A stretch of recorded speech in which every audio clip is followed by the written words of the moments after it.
कदम कदम पर मदद तुम्हारी ये एहसास दिलाती है। कदम कदम पर मदद तुम्हारी ये एहसास दिलाती है। सोचो तुमको कौन मिला है, सोचो तुमको कौन मिला है, कौन तुम्हारा साथी है। कदम कदम पर मदद तुम्हारी ये एहसास दिलाती है।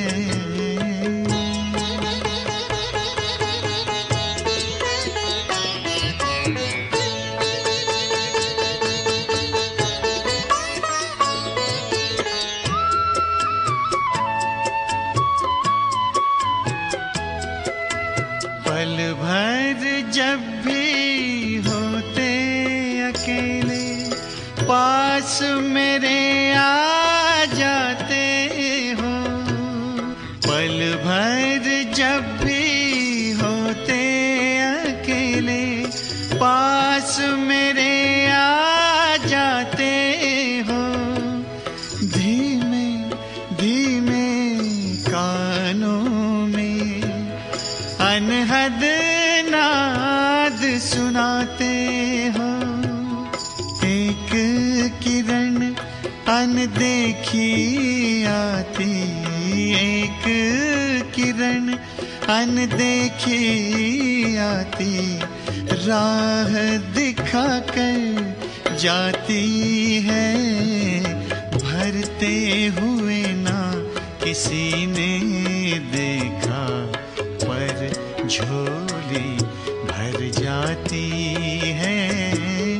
कदम कदम पर मदद तुम्हारी ये एहसास दिलाती है।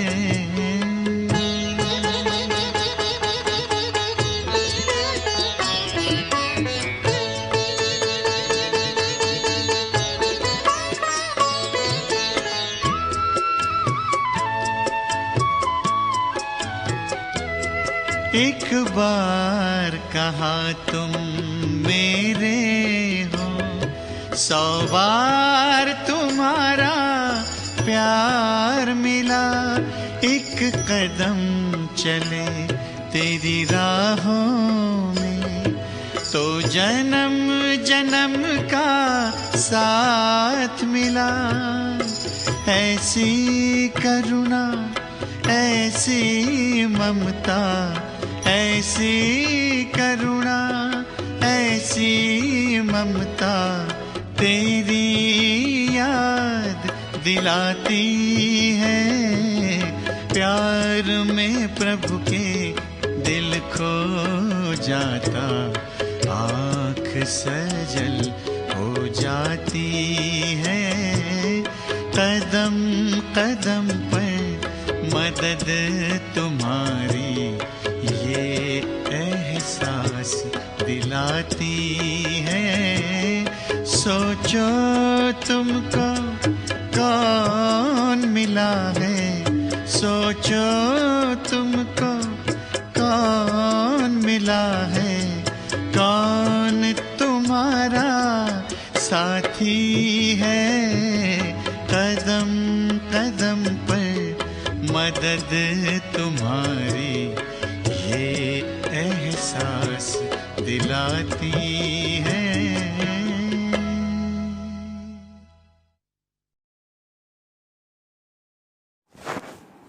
ओम शांति। 23 अक्टूबर 2021 प्यारे बाप दादा के मधुर महावाक्य। मीठे बच्चे, रावण की मत पर कोई भी विकर्म मत करो। पतितों को पावन बनने का रास्ता बताओ। प्रश्न, सयाने सेंसिबल बच्चे कौन सा पुरुषार्थ करते हुए एक श्रीमत का ध्यान अवश्य रखेंगे?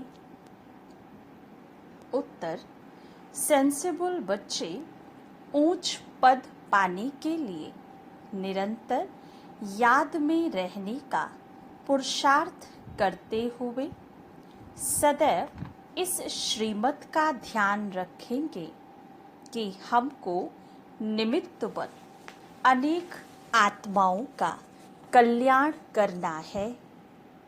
जो बहुतों का कल्याण करते हैं उनका कल्याण स्वतः ही हो जाता है। गीत है तकदीर जगाकर आई हूँ। ओम शांति। बच्चों की बुद्धि में अभी नई दुनिया और पुरानी दुनिया दोनों है, क्योंकि बच्चे जानते हैं पुरानी दुनिया का विनाश अभी होने वाला है और नई दुनिया बाप ही रचते हैं। बच्चे जानते हैं शिव की जयंती भी मनाते हैं, रात्रि भी मनाते हैं। दोनों अक्षर का अर्थ दुनिया में कोई नहीं जानते। शिव जयंती अर्थात शिव का जन्म। अब यह तो मनुष्य का जन्म मनाते हैं, शिव का जन्म तो होता ही नहीं। समझते नहीं कि जन्म कैसे लेते हैं। श्री कृष्ण का तो गाया हुआ है कि उनका जन्म हुआ है। शिव जयंती के लिए कोई वर्णन ही नहीं है, गाया हुआ भी है। परम पिता परमात्मा ब्रह्मा द्वारा स्थापना करते हैं। क्या ऊपर सूक्ष्म वतन में बैठ किसको प्रेरणा करते हैं?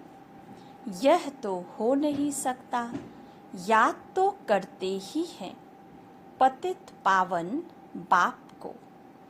जब बाप खुद आकर समझाए तब मनुष्यों की बुद्धि में बैठे। ये ड्रामा में होने कारण बाप को आना ही है संगम पर। तुम बच्चे जानते हो कि बाप आया हुआ है, परंतु अभी तक ऐसा कोई मुश्किल ही समझते हैं। यह ओपिनियन भी कोई नहीं लिखते हैं कि बरोबर परमात्मा ब्रह्मा द्वारा भारत को फिर से श्रेष्ठाचारी सतयुगी दुनिया बना रहे हैं। यथार्थ रीति कोई समझते नहीं है कि बाप आया हुआ है, स्वर्ग की राजाई का वर्षा दे रहे हैं, राजयोग सिखला रहे हैं। हजारों आते हैं, फिर कोई ठहरते हैं, उनसे भी आते आते फिर घटते जाते हैं। कितने तमो प्रधान बुद्धि बने हैं जो इतनी सहज बात समझ नहीं सकते। बाप कहते हैं माँ में कम याद करो तो तुम्हारे विकर्म विनाश हो जाए। यह योग अग्नि है जिससे तुम सतो प्रधान बन जाएंगे। कोई भी विकर्म नहीं करो। विकर्म कराने वाला रावण है, उनकी मत पर नहीं चलो। कोई को दुख ना दो। बाप आया है पतितों को पावन बनाने। बाबा कहते हैं तुम्हारा भी यही धंधा है, रात दिन यही चिंतन करो। हम पतितों को पावन बनने का रास्ता कैसे बताएं? रास्ता बहुत सहज है। योग बल से ही हम सतो प्रधान बनेंगे। यह है अविनाशी सर्जन की दवाई। यह कोई मंत्र आदि नहीं है। ये तो बाप को सिर्फ याद करना है। कितना क्लियर समझाते हैं। कल यह समझाया था। गाते भी हैं ज्ञान भक्ति वैराग्य। वैराग्य किसका? इस पुरानी छीछी दुनिया का। पुरानी दुनिया में बिल्कुल पाप आत्मा बन गए हैं। कहते भी हैं पतित पावन लिबरेटर आओ। लिबरेट किससे करना है? दुख से, रावण राज्य से। रावण को अंग्रेजी में एविल कहते हैं। तो कहते हैं शैतान राज्य से मुक्त कर घर ले चलो, हमारा गाइड बन साथ ले चलो। जैसे कोई जेल से छुड़ाए बहुत प्यार से घर में ले जाते हैं। बेहद का बाप सब बच्चों को खातिरी देते हैं, तुमको हम जेल से छुड़ाने आया हूँ। मेले प्रदर्शनी में भी ये मॉडल रूप में दिखाया है कैसे सब जेल में पड़े हैं, फिर भी मनुष्य कुछ समझते थोड़े ही हैं। बाप कितना सहज रीति समझाए विश्व का मालिक बनाते हैं। कहते हैं मुझे याद करो तो तुम्हारे पाप कट जाएंगे, तुम सतयुग के मालिक बन जाएंगे। कितना सहज है, कोई भी धर्म वाला समझ जाए। बताना चाहिए फलाना धर्म कब स्थापन होता है। अंत में सभी आत्माएं अपने अपने सेक्शन में चली जाएंगी। फिर शुरू होगा देवी देवता धर्म। ब्रह्मा द्वारा स्थापना यह लिखा हुआ है। त्रिमूर्ति का चित्र है नंबर 1। त्रिमूर्ति और गोला इस चित्र पर बिल्कुल क्लियर समझाया जा सकता है। यह भी समझाया है एक है शांति धाम, दूसरा है सुख धाम और यह है दुख धाम। इस दुख धाम से चाहिए वैराग्य। अब भक्ति की रात पूरी हुई, सतयुग त्रेता का दिन शुरू होता है।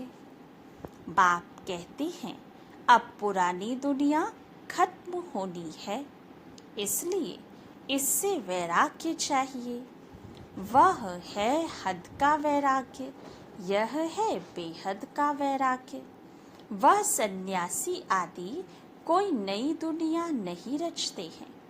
क्रिएटर बाप है ना, उनको कहा जाता है हेवनली गॉड फादर, हेवन स्थापन करने वाला। दूसरा कोई तो है नहीं। पढ़ाई है सतयुगी राजधानी प्राप्त करने के लिए। ज्ञान सागर आकर ज्ञान देते हैं। ज्ञान सागर पतित पावन उनको ही कहा जाता है। नॉलेज काहे का? क्या बैरिस्टर सर्जन का नॉलेज? परमात्मा को सृष्टि के आदि मध्य अंत का नॉलेज है। उसमें सब नॉलेज आ जाती है। बैरिस्ट्री इंजीनियरिंग आदि सबका मूल माखन है गॉडली नॉलेज। वह जिस्मानी नॉलेज पढ़ना, इंजीनियर आदि बनना कोई बड़ी बात नहीं है। यह तो तुम जानते हो। सतयुगी नई दुनिया की जो रस्म रिवाज होगी वही वहाँ चलेगी। हमने जैसे कल्प पहले महल आदि बनाए थे वही रिपीट करेगी। उसको कहा ही जाता है सतयुग। वहाँ के रस्म रिवाज को मनुष्य नहीं जानते। वहाँ कैसे हीरे जवाहरों के महल बनते हैं वह गाए ही जाते हैं। 16 कला संपूर्ण निर्विकारी। जो रस्म रिवाज होगी उस अनुसार राजाई चलेगी। वह ड्रामा में नूद है। आत्माएं अपना पार्ट बजाएंगी। मकान कैसे बनाएंगे, कैसे रहेंगे, वह सब नूद है। जैसे इस पुरानी दुनिया की चलती है, वैसे उस दुनिया की चलेगी। यहाँ है असुर, वहाँ है देवता। शास्त्रों में यह बातें कुछ नहीं है। ज्ञान और भक्ति गाते भी रहते हैं। ब्रह्मा का दिन, ब्रह्मा की रात। ब्रह्मा का ही नाम लेते हैं, विष्णु का नहीं। ब्रह्मा ही विष्णु हो जाते हैं। ब्रह्मा सरस्वती विष्णु के दो रूप लक्ष्मी नारायण है। इसलिए बाबा ने समझाया है कि लक्ष्मी नारायण ही 84 जन्म बाद यह बनते हैं। राजयोग की तपस्या करते ही यहाँ हैं, सूक्ष्म वतन में नहीं। यज्ञ आदि भी यहाँ रचा जाता है। बाप समझाते हैं यह अंतिम यज्ञ है। फिर सतयुग त्रेता में कोई यज्ञ नहीं होता। किस्म किस्म के यज्ञ रचते हैं। बरसात नहीं हुई तो यज्ञ रचेंगे। कोई भी दुख आता है तो यज्ञ रचते हैं। समझते हैं यज्ञ से दुख टल जाएंगे। यह तो सबसे बड़ा यज्ञ है, जिस ज्ञान यज्ञ से सारी सृष्टि के दुख टल जाते हैं। यह है राजस्व अश्वमेध अविनाशी ज्ञान यज्ञ। सब इसमें स्वाहा हो जाएंगे। कितनी अच्छी रीति समझाया जाता है। दिल्ली में मंडप बनाए मेला किया है, यह भी अच्छा है। मंडप बनाने में कोई देरी थोड़ी ही लगती है। ये जो हॉल के लिए इतना हैरान होना पड़ता है, इससे तो अपना मंडप ले लो। छोटे छोटे गांव के लिए तो छोटा मंडप भी बना लो।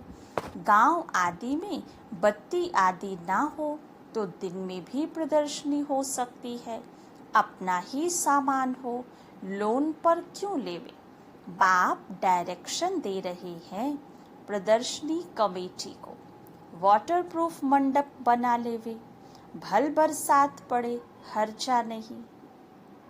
बाबा जब दिल्ली गया था तो ठंडी में भी मंडप में जाकर भाषण करते थे। ठंडी के लिए तो सबको गर्म कपड़े हैं। प्रदर्शनी के लिए तो कितने भी मंडप बना सकते हो, कोई विघ्न ना डाले। अच्छा इंश्योरेंस कर दो। सर्विस तो करनी होती है ना, समझाना भी है। बाप का पूरा परिचय देना है। अभी तो हम बाप के साथ हैं। ज्ञान सागर बाप से हमें ज्ञान मिल रहा है। सतयुग में ज्ञान की दरकार नहीं रहती। बाप कहते हैं मैं सद्गति के लिए आया हूँ। फिर रावण से दुर्गति होती है। सद्गति दाता तो एक बाप ही है। कितना क्लियर समझाया जाता है, परंतु खुद समझते नहीं, सिर्फ कह देते हैं यह मनुष्यों के लिए बहुत अच्छा है। बाकी खुद समझे उसके लिए फुर्सत नहीं। बड़े बड़े लोगों को भी कितना जाय समझाते हैं। सिर्फ यह समझो कि बाप कैसे श्रेष्ठाचारी दुनिया बनाते हैं। श्रेष्ठाचारी बनाना बाप का काम है। तब तो बाप को पुकारते हैं, गाते रहते हैं दुख हरो सुख दो। यह भी समझते हैं बाप आएगा तो हम बलिहार जाएंगे, श्रीमत पर एक्यूरेट चलेंगे। फिर भी बाप की श्रीमत पर चलते नहीं। मनुष्यों को तो पता नहीं भगवान क्या चीज़ है। सर्वव्यापी कह देते हैं। अरे पतित पावन भगवान तो एक है ना, वह सर्वव्यापी कैसे होगा। फिर तो सब भगवान कहलाएं। भगवान कोई छोटा बड़ा थोड़े ही होता है। प्रदर्शनी में यह भी दिखाया है, कोई मांस खाते हैं, कोई लड़ते हैं। क्या ये सब भगवान करते हैं? उस समय मनुष्य खुश होकर चले जाते हैं। बाहर गए, फिर वहाँ की वहाँ रही, सिर्फ प्रजा बनती है। राजा बनने के लिए कितना माथा मारते हैं, हाथ सब उठाते हैं राजा बनने के लिए। फिर 5-7 रोज के बाद देखो तो है ही नहीं। माया कितनी जबरदस्त है, झट फंसा देती है। राजधानी स्थापन करना कितना डिफिकल्ट है।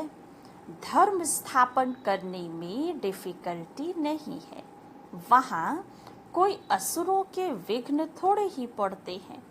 यहाँ बच्चे कहते शादी नहीं करेंगे, तो बाप कहता शादी तो जरूर करनी है। शादी बिगड़ दुनिया कैसे चलेगी?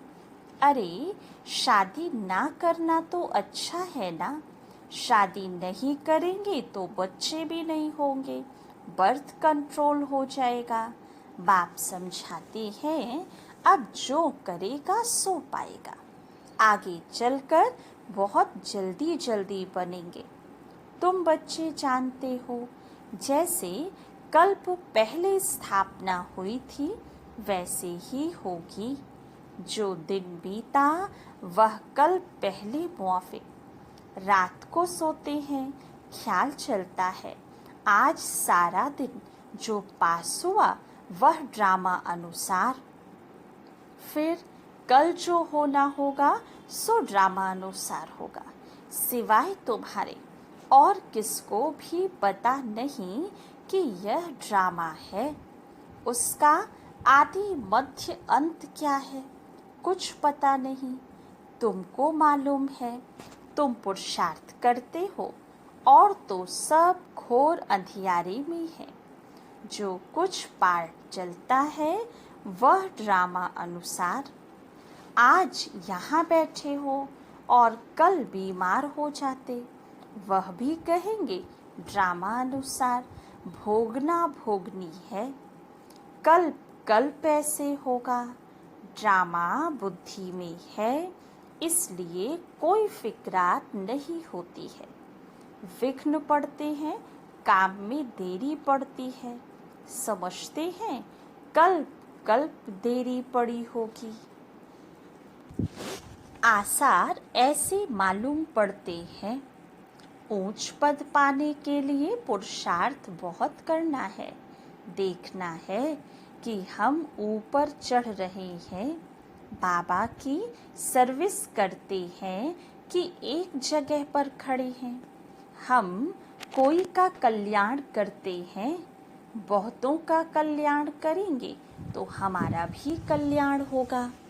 इम्तिहान जब पूरा हो जाएगा फिर सब मालूम पड़ जाएगा कि हम यह पद पाएंगे। कल्पांतर की बाजी है। फिर पिछाड़ी में बहुत पछताएंगे कि हमने इतना समय पुरुषार्थ क्यों नहीं किया, बाबा की श्रीमत पर क्यों नहीं चले। बाबा सिर्फ कहते हैं मन मना भव, बस कितने प्यार से कहते हैं बच्चे मुझे याद करो, औरों को भी रास्ता बताने की सर्विस करो। क्यों नहीं पुरुषार्थ कर ऊंच पद पाना चाहिए। उनको कहेंगे सयाने सेंसिबल बच्चे। पढ़ाने वाला भी समझते हैं कि यह श्रीमत पर नहीं चलते हैं, किसका कल्याण नहीं करते हैं, तो जरूर पद भी कम मिलेगा। जितना बहुतों को रास्ता बताएंगे उतना ऊंच पद पाएंगे। अपने लिए सर्विस करनी है, जो करेगा सो पाएगा। तो पुरुषार्थ करना चाहिए कि हम क्यों नहीं ऐसी सर्विस करें। कहाँ प्रदर्शनी होती है तो वहाँ हाफ पे पर भी जाकर सर्विस करते हैं, कोई तो फुल पे भी छोड़कर सर्विस करते हैं। बाबा कहते बाल बच्चों के लिए कुछ चाहिए तो भेज दे। शरीर निर्वाह तो चाहे 1000 से करे चाहे 10 रुपए से करे।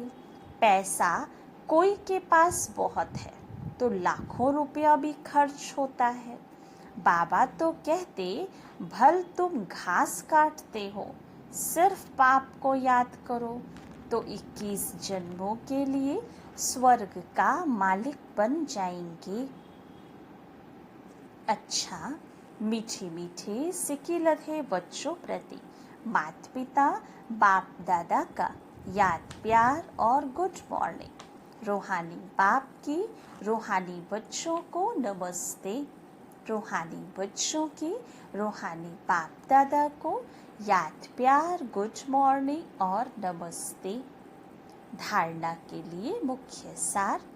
फर्स्ट पॉइंट, सब फिक्रातों से छूटने के लिए ड्रामा को बुद्धि में यथार्थ रीति रखना है, जो बीता कल्प पहले मुआफिक। सेकंड पॉइंट, रात दिन यही चिंतन करना है कि हम पतितों को पावन बनाने का रास्ता कैसे बताएं।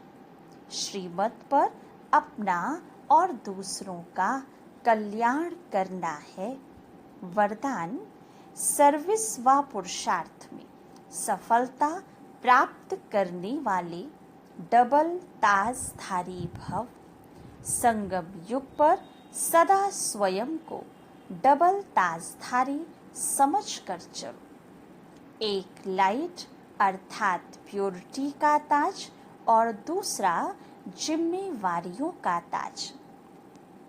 प्योरिटी और पावर, लाइट और माइट का क्राउन धारण करने वालों में डबल फोर्स सदा कायम रहता है।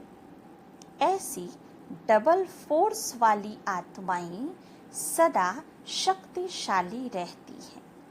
उन्हें सर्विस व पुरुषार्थ में सदा सफलता प्राप्त होती है।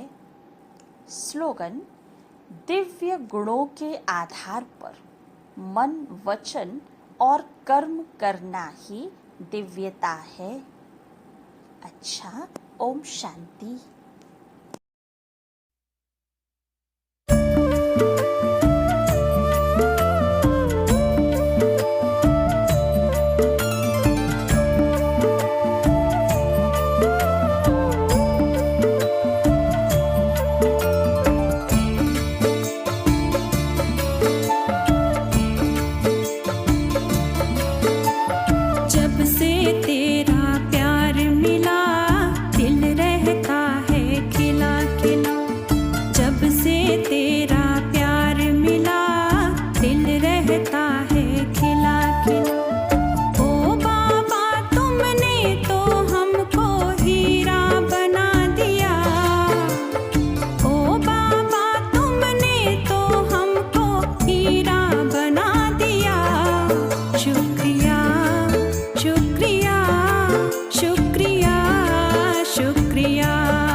हीरा बना दिया।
रहनुमा